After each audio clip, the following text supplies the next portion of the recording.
Welcome to Introduction to Game Production. I'm Jim. In this lesson, we're going to be talking about the design and implementation phase of our project.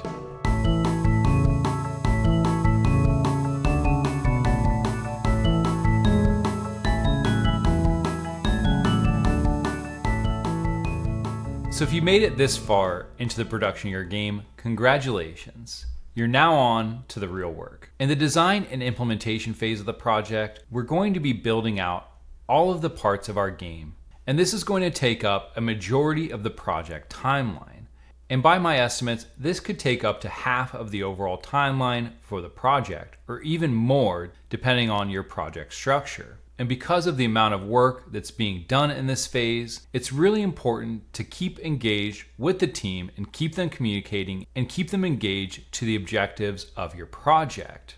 In my experience, I found that as a producer, my primary goal during this phase is to keep people motivated.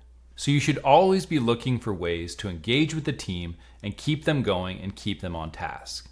So at the start of this phase, we want to define what the deliverables are.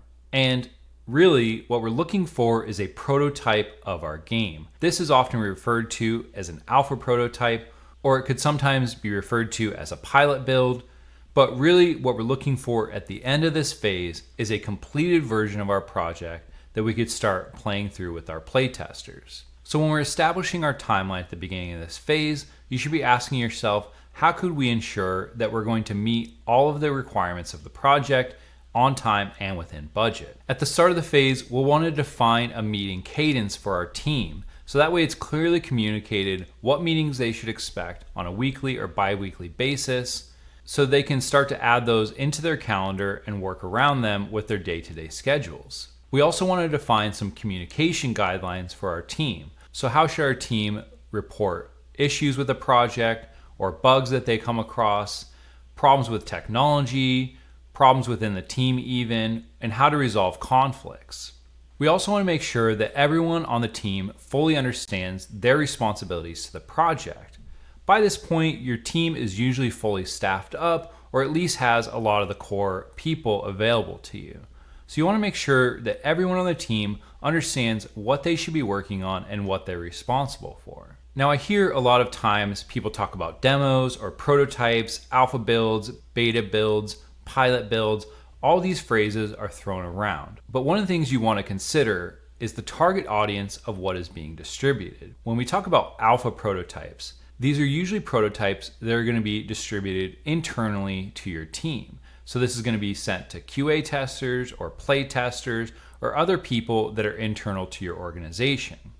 Now, in this case, the projects don't need to be perfect. It's totally acceptable that they have some placeholder assets in there, that all the functionality isn't quite perfect, and that there may even be some minor or major bugs in the project build.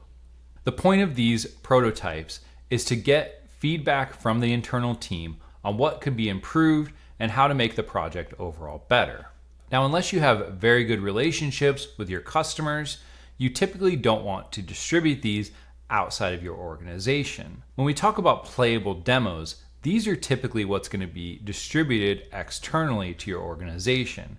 And the reason for this is a lot of times these demos are marketing pieces for your project or for your company. So we want to make sure that when we're delivering anything outside of our organization, that it is a good representation of the final project. These builds should have cohesive features that allow the player to get the look and feel of the final game.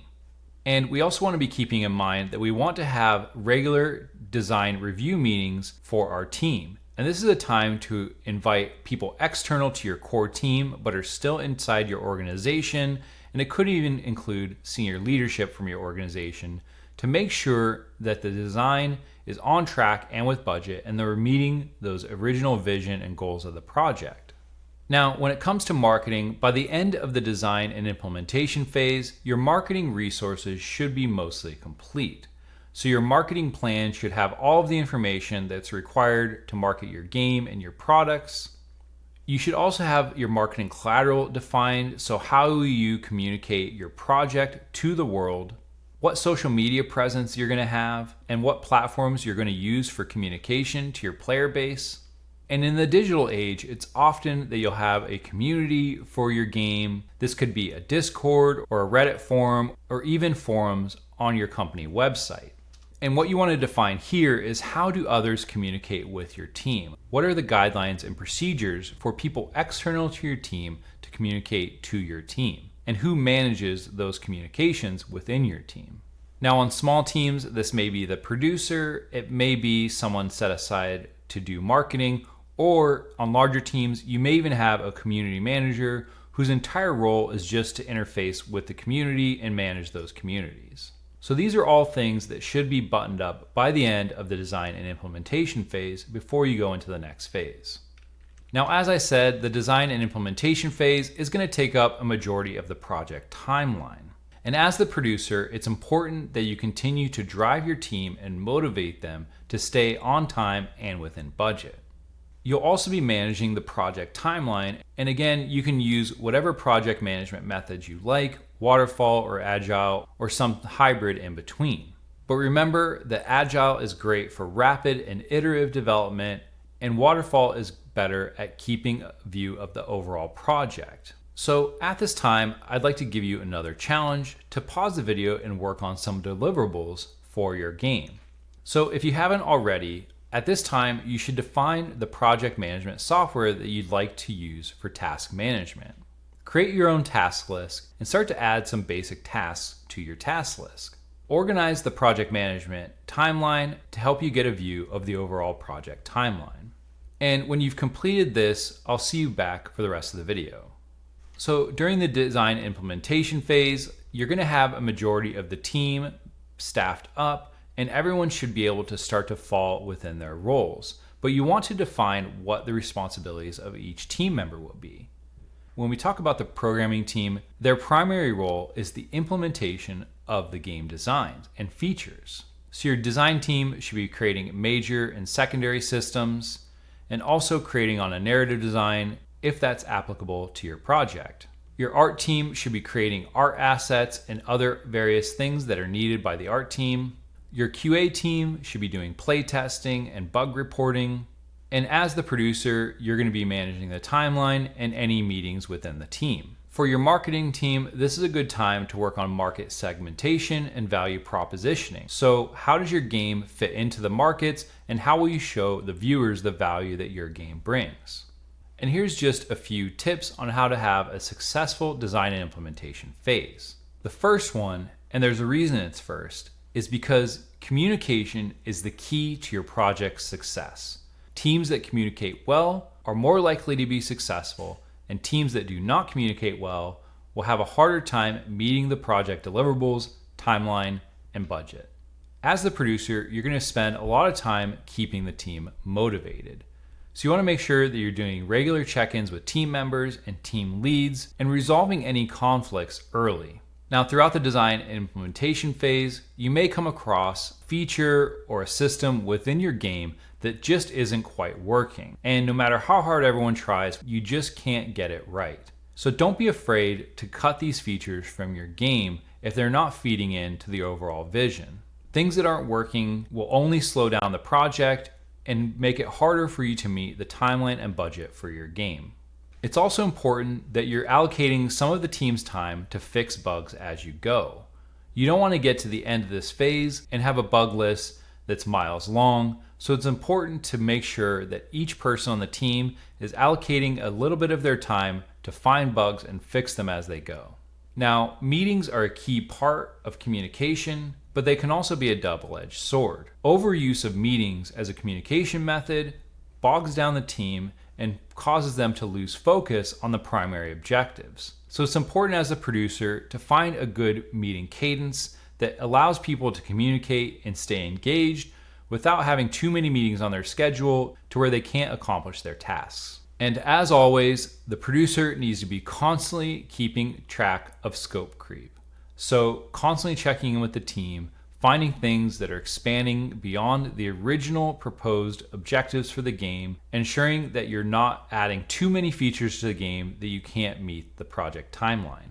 So once your game has been created and you have the working alpha build of your game, it's time to proceed to the design and implementation phase review meeting. And as always, in this meeting, we want to make sure that we delivered what we promised at the beginning of the phase. Is the game what we originally promised? Were we able to accomplish the goal? Do we have a build of the game that is a representation of what we wanted? Now, it's quite common at the end of this phase for the game to have some bugs or maybe features that aren't quite working correctly, but the overall major gameplay features should be working, and players that are playing that alpha build of your game should be able to get a sense of the game, and they should be able to start playing through so they can find those bugs and report them in the next phase. In this review meeting, we want to check in that we meet the timeline and budget for the project. And we also want to check in before we go into the next phase of, are we ready for external playtesting? You may get to the end of this phase and say that the game isn't quite ready to go into what would be called a beta prototype, which is where you're going to be taking in people from outside the organization and allowing them to play the game and be part of the QA process. If your game is not quite ready for this, you should define a timeline before you go into the testing phase of when the game should be ready for external playtesting. It is pretty rare for games to be cut at this phase of development, but there are cases where a game will just be scrapped at this point. A lot of time and resources have been put into it, but the senior leadership or investors of your project may determine that this game is no longer viable, it's no longer good for the company image or the brand image, and it is possible that the game could actually be cut at this point or even siloed indefinitely. It's also possible that you get to the end of this phase and the game isn't quite ready, so you may get feedback from management or from your investors that additional development needs to be done before we can move to external or internal play testing. So you may get allocated some additional time to fix some of the major bugs, things that aren't quite working correctly, or even if the game doesn't meet that original vision, to go back to the drawing board and try to get it back on track. So as the producer, it's important that you manage both of these, whether the project is put on hold or you need additional work before going to the next phase. But ultimately, our goal is to proceed to the next phase of development, which is the testing phase. And we'll talk about the testing phase in the next lesson of this course. Thanks for watching.